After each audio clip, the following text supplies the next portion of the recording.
Umusambi village. So the name says it itself. So Umusambi is the Kinyarwanda name of gray crowned cranes, the birds known as the East African cranes.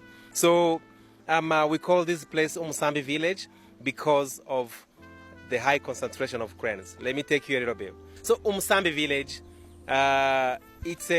when you look at the habitat of Umusambi village, it's a wetland and a grassland. So wetlands, we use Umusambi as a big representation. Sometimes we use like one species to represent others. But the way Umusambi village is, it's like a nature reserve.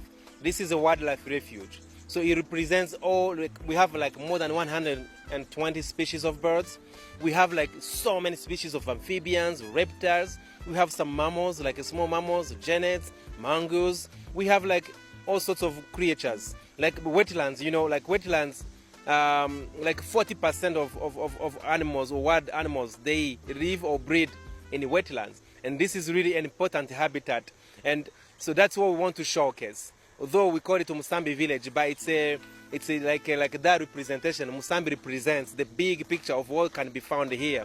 So we want people who come here to be able to connect, to see those little things, to see like the importance of protecting such habitat.